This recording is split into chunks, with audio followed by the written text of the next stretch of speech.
Bonjour Mathias Gürtler. Bonjour Philippe. Vous êtes le rédacteur en chef de Gala depuis 2009, longévité assez rare dans ce milieu. Et je cite cette durée, ce paramètre, pour éclairer votre actualité. C'est le numéro 1500 de Gala qui sort aujourd'hui, magazine qui avait été lancé en France par Axel Gans il y a 29 ans, donc en 93. Numéro collector avec 3 couvertures différentes, mais c'est la même figure sur les 3 couvertures. Je les montre à la caméra d'Europe1.fr. Mylène Farmer, cette accroche, la voici. Je ne me sens ni star, ni anti-star. On est dans votre sujet, car ce numéro 1500 a un thème central, être une star en 2022. Pourquoi ce thème ?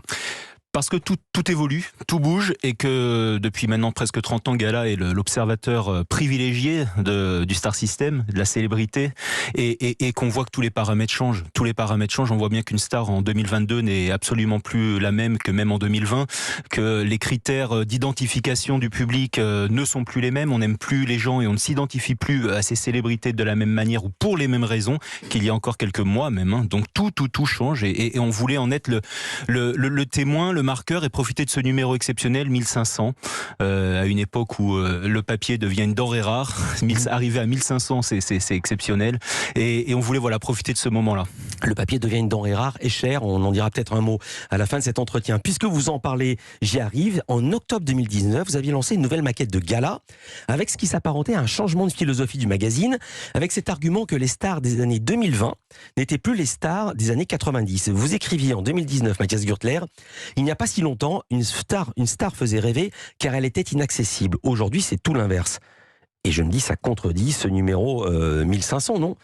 S'il y a une star qui est bien inaccessible, qu'on ne croise pas dans un supermarché, qu'on ne voit pas au Trophée Andros, qu'on ne voit même pas aux Enfoirés, c'est bien Mylène Farmer. Non, ça, vous la verrez pas au Trophée Andros. Ouais. Mais oui, vous avez raison. Mais pour autant... Enfin, vous avez raison, vous reconnaissez que vous avez changé d'avis sur les stars en 2 ans. J'ai pas changé d'avis parce que justement, Mylène Farmer en couverture cette semaine, et il y en a 3 des couvertures, donc on voulait vraiment faire profiter de sa métamorphose.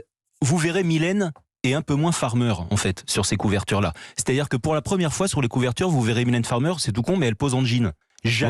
Jamais vous n'avez vu Mylène Farmer en jean. C'est vrai. De la même manière... Jean débardeur. Jean débardeur.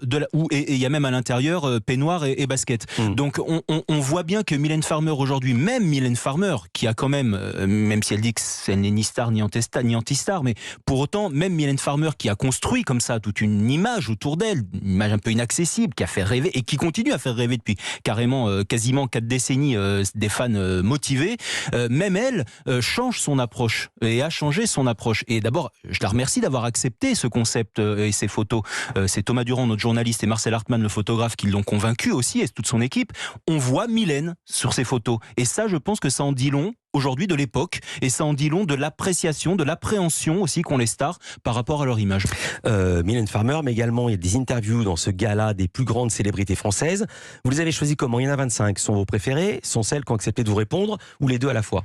Les deux à la fois, mon capitaine, mais c'est surtout qu'on a choisi celles qui sont les plus emblématiques, puisque on a les icônes de toujours, puisque Bardot, Delon, Depardieu sont dans ce numéro, Adjani, Isabelle Huppert sont dans ce numéro. Toutes témoignent de ce qu'est la célébrité pour eux, pour elles. On a aussi Nikos qui croise Jean-Marie Perrier, le photographe des Yéyés qui croise le photographe de The Voice. Ils ont révélé chacun. Donc chacun donne son image. Et on a aussi Edgar Morin. Et j'en suis pas peu fier, puisque il faut dire qu'il y a Edgar Morin. Edgar Morin, grand sociologue, centenaire, mais qui surtout, entre autres travaux, a fait à la fin des années 50, tout début des années 60, un livre, manifeste finalement, qui a théorisé le star system, livre qui s'appelait tout bêtement Les Stars, et qui racontait, s'adaptait, réfléchissait, s'inspirait du modèle hollywoodien pour expliquer comment et pourquoi le grand public avait besoin de s'identifier à ces personnalités.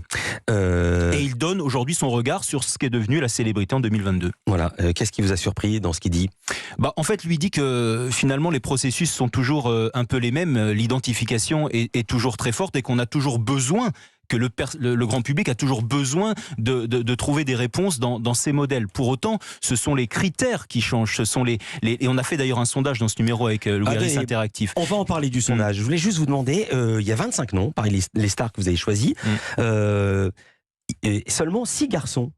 Donc on est loin de la parité. Pour une fois que c'est dans ce sens, ça me fait plaisir de le noter. Est-ce que c'est un hasard ou c'est parce que votre public essentiellement féminin s'identifie davantage aux femmes? Alors il y a les deux. Je pense qu'effectivement on met essentiellement des femmes en couverture parce que ce sont essentiellement les femmes qui nous achètent et donc qui s'identifient le plus finalement aux histoires de femmes que nous racontent les personnalités. Donc première raison. Mais il y a aussi peut-être, et c'est sans doute le cas, un phénomène d'identification plus fort chez le public féminin et donc chez les personnalités féminines. Après, le sondage le démontre, les sportifs sont aujourd'hui, Mbappé notamment, bon malheureusement pas depuis hier, mais enfin... C'est pas la bonne matinée pour parler d'Mbappé. Oui, mais enfin quoi qu'il ait été bon, ça a été le seul hier. Mais le truc, c'est que les sportifs, en revanche, eux, génèrent beaucoup d'identification plutôt sur une cible masculine. On est avec le vrai Mathias Gürtler, je suis le vrai Philippe Vandel. Nous ne sommes pas des stars. Edgar Morin dit les stars sont des personnages à la fois réels et imaginaires. Culture Média continue. Europe 1, Culture Média. L'émission de référence sur les médias. Carrefour. Avec les crèmes anti-rides Nivea Q10 pour le jour, comme pour la nuit, votre peau semble plus ferme et plus lisse. Ah oui, quand même. Alors pour prendre soin de votre peau sans modération, dès demain et jusqu'au 21 mars, avec 50% de remise immédiate, les 2 soins Nivea Q10 jour et nuit sont à 9,40 € seulement dans vos hypermarchés Carrefour. Carrefour. 2 fois 50 ml, différentes variétés. Détails sur carrefour.fr. Quand Suzuki a lancé sa technologie hybride, c'était un pionnier. Aujourd'hui, c'est une référence. La gamme Suzuki 100% hybride vous garantit fiabilité et consommation de carburant maîtrisé dès 99 € par mois seulement. Ce week-end, pour passer à l'hybride, passez chez Suzuki et venez essayer le tout nouveau Vitara hybride.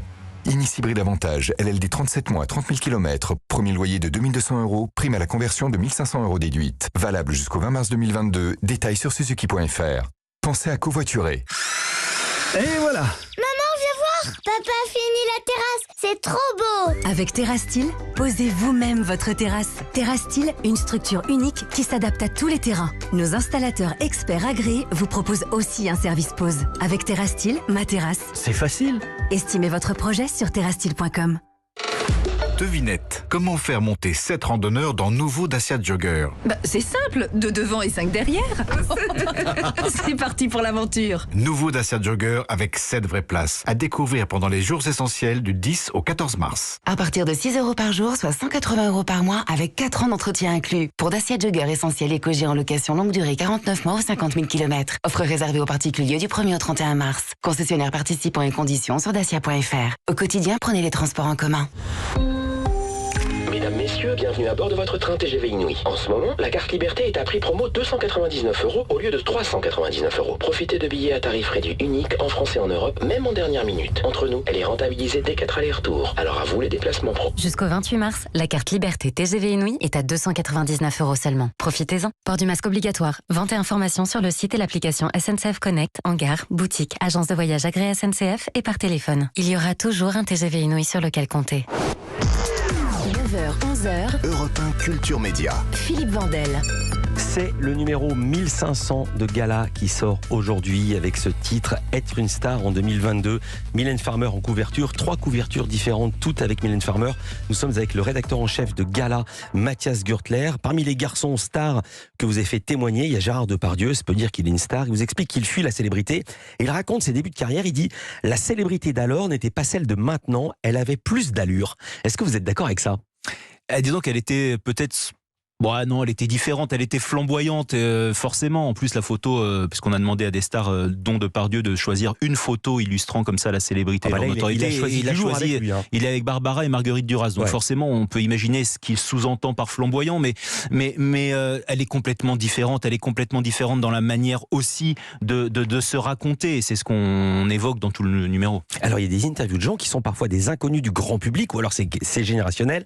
Exemple, Léna Mafouf, qu'on a déjà reçue dans ce studio, youtubeuse connue sous le nom de Léna Situation. Elle dit « Moi non, je suis pas une star. Une star, c'est inaccessible, c'est Beyoncé. » Et pour vous, est-ce que Léna Situation est une star ?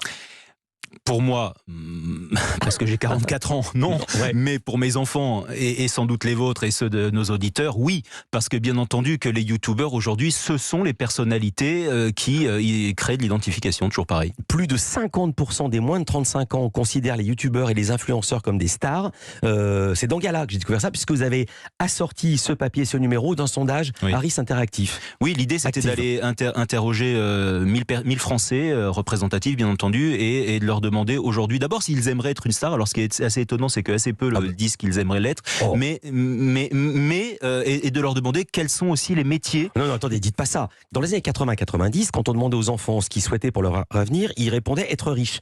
Et maintenant, vous dites que 50% des moins de 35 ans souhaitaient, quand ils étaient enfants, devenir une star. Et on voit bien que c'est complètement impossible. On va reprendre l'exemple du foot. On peut tous être riches dans une équipe de foot. On peut pas tous être une star. Il n'y a pas 11 stars dans une équipe, donc c'est comment dire, tout le monde va souffrir. Oui, mais c'est ça aussi qu'on raconte et qui est assez intéressant, c'est que c'est pas juste indexé sur le salaire d'être une star. Il y a le charisme, il y a l'identification. Je disais dans les années 80, ils voulaient être riches. Ah oui, ils auraient pu y parvenir tous. Vous avez raison. Voilà, c'était ça mon idée. Et vous-même, comment vous voyez depuis le temps que vous travaillez... Moi-même, je suis pas devenu riche, je vous rassure. Depuis le temps que vous travaillez dans ce métier, comment vous les voyez? Je pense évidemment au mot de La Rochefoucauld qui dit « il n'y a pas de grand homme pour son valet de chambre ». Est-ce que vous êtes encore ébloui? Voilà ce que je veux dire. Je dis pas que vous les regardez en surplomb, mais est-ce que vous êtes encore ébloui? Il y a des personnalités qui marquent. Il y a des personnalités qui marquent, même en médias et en télé. J'ai beaucoup fait les médias comme vous, Philippe. Il y a des personnalités qui m'ont énormément marqué. Delarue, par exemple, m'a énormément marqué. C'était un grand créatif. Mais ça, c'est des gens sur lesquels chacun va projeter en fait sa propre histoire et ses propres goûts. Donc oui, bien sûr, après Mylène Farmer, bien entendu que quand vous croisez Mylène Farmer, il y a quelque chose qui se dégage d'elle, de son aura. Et on l'a vu dans les réactions des gens au Festival de Cannes, à Paris. Enfin, on voit bien que cette femme, cet artiste, génère une forme de frénésie et de folie que d'autres ne dégagent pas. Je reviens à la problématique de la presse. Nabila le raconte très bien dans son interview.